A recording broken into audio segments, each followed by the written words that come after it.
Assalamualaikum warahmatullahi wabarakatuh. This is a second lecture for engineering design. We're going to discuss about modeling of electrical system. Right. So, as you know about the mechanical system before, there's a law of conservation as well as a law of properties.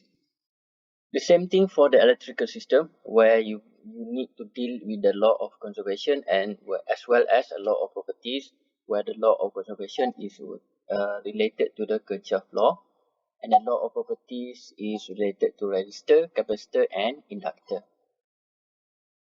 Okay, what is the electrical system? Electrical system is something that to do with charge, current, and voltage. In this course, we're going to use Kirchhoff voltage law, which is known as KVL, as well as Kirchhoff current law, known as KCL.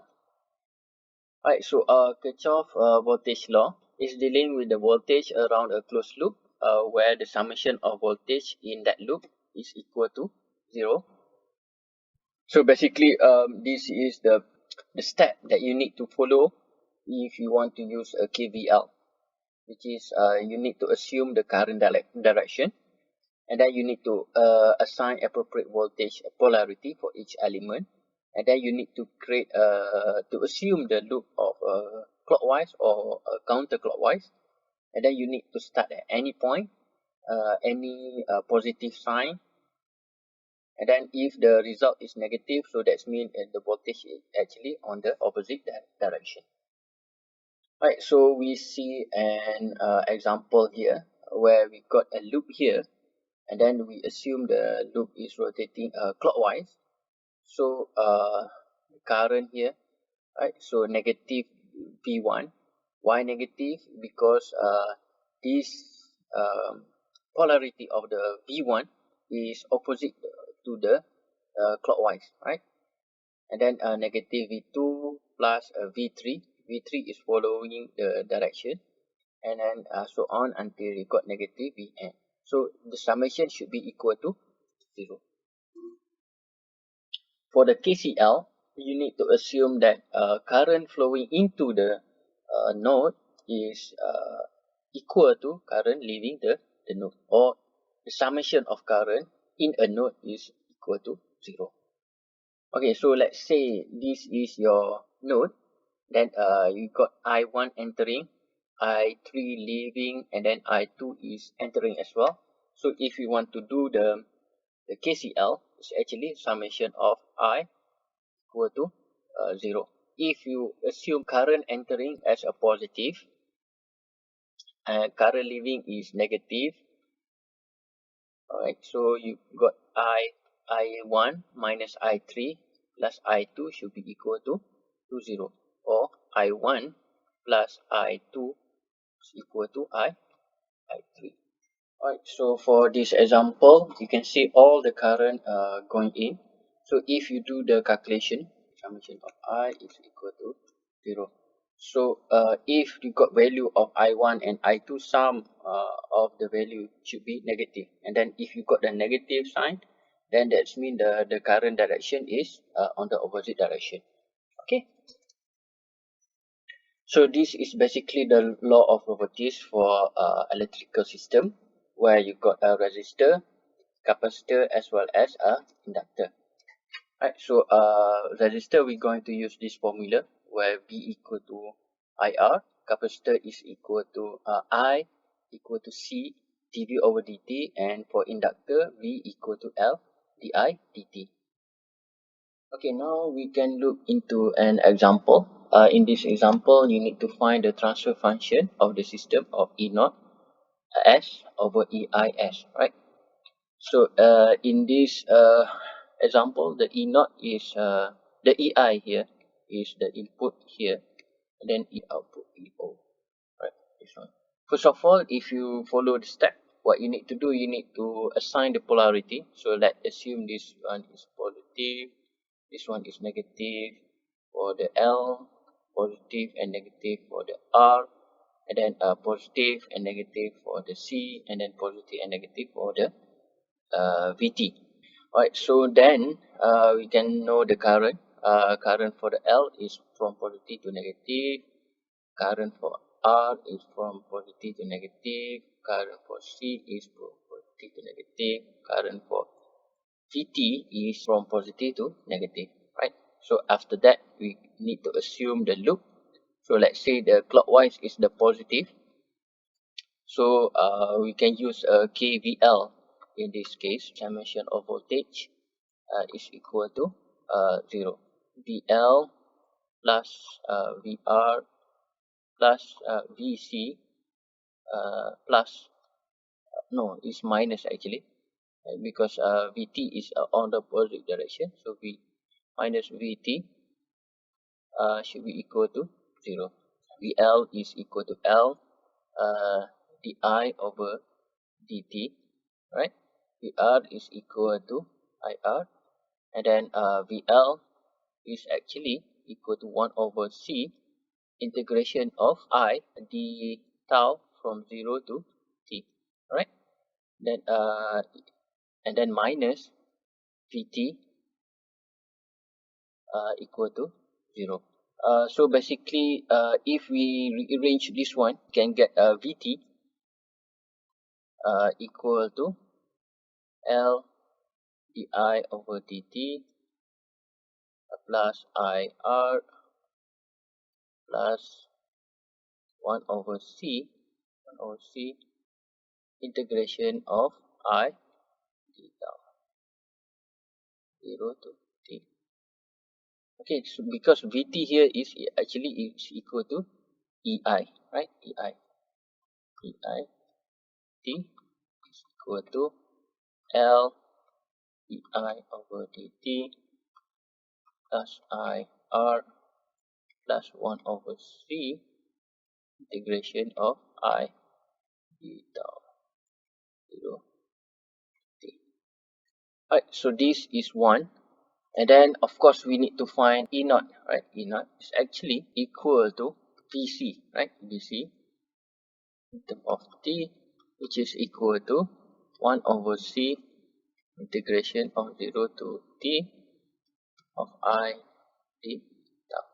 Basically this is equation 1, and then this is equation 2. So to find this, actually what you need to do, you need to do Laplace transform of equation 1 as well as equation 2. Laplace transform for equation 1, you can get EI S equal to LSI S plus I S R plus 1 over CS I S. Okay, let's say this is equation number 3. And then you do the same thing, Laplace transform for equation number 2.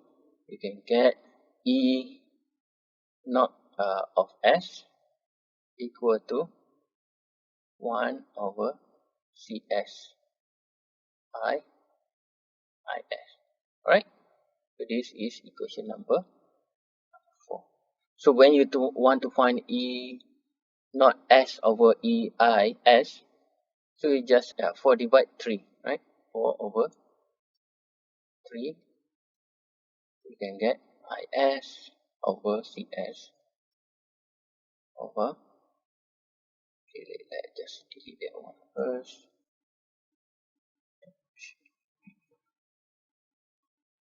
Okay, over, if you factorize the IS, so you got IS L S plus R plus 1 over CS. Then you can cancel out IS, you can get 1 over CS over LS plus R plus 1 over CS. You can just leave your answer like this, or time both on the upper side with the CS and then lower side with the CS as well. So you can get 1 over LCS square plus RS plus 1. Okay, so this is your mathematical model for this system, or transfer function for this system, where this one is equal to E naught S over EI.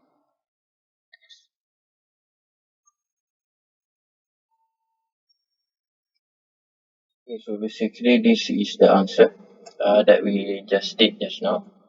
Okay, so this is another form or another representation. You can go through here, and then you can do in the state space representation from the same example. Right, so we go for the next one, which is op-amp. Okay, so for the op-amp, we got ZF here, we got Z, then we got VI, and then Vout. Vout is voltage output, and then VI is the voltage input. Right, so how you want to calculate the Vout is actually we need to assume a current here. Right, let's say we assume a current I1 here, and this one is I2, this is I3, right? And in an op-amp, the I3 here is approximately equal to 0. The same thing for the voltage here, right? The voltage here also approximately equal to 0. So from with this information, you can use KCL, which is the summation of I is equal to 0. I1 plus I2 minus I3 should be equal to 0, right? And then I1 is definitely is from here, right? The I1 is equal to VI minus voltage here, which is approximately equal to 0, divided by Z. Z is the resistance or the impedance, right? So you got here VI over Z, right? So for the I2, it should be equal to V naught minus 0 over ZF, right? So here we got V naught over ZF, and then this is equation 1, this is equation 2, this is equation 3. So if we know I3 is approximately equal to 0, so we insert 2 and 3 into equation 1, and we can get VI plus VI over Z, VI over Z plus V naught over ZF equal to 0. Or we can rearrange this, so you can get 0. V naught is actually equal to minus ZF over VI, right? So this is the answer, or the mathematical model for this circuit. Okay, let's say for instead of a Z here, we got a C, and then we got R here. So how you want to calculate the V out over V in, right? So the same thing, we need to assume the current right here is I1, this is I2, and then this is I3, right? So and then I3 is approximately equal to 0, and then V here is also approximately equal to 0. So what you need to do, the summation of I is equal to 0, which is I1 plus I2 minus I3 equal to 0, and I3 approximately equal to 0. This is equation 1. Then equation 2 is actually I1 should be equal to C d over dt of V in minus 0. Alright, so basically it's actually is equal to C d V in over dt.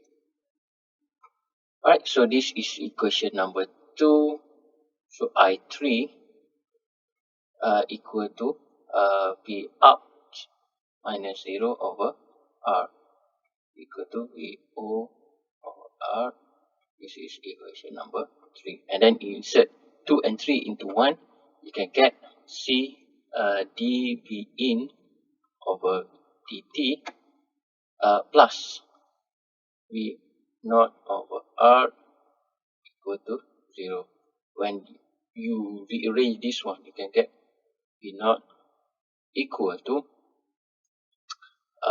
minus RC dV in over dt. Right, so this is basically your mathematical model for this op-amp. Alright, so that's all. And you can try this one by yourself. You can try to prove this equation, right, using the same method.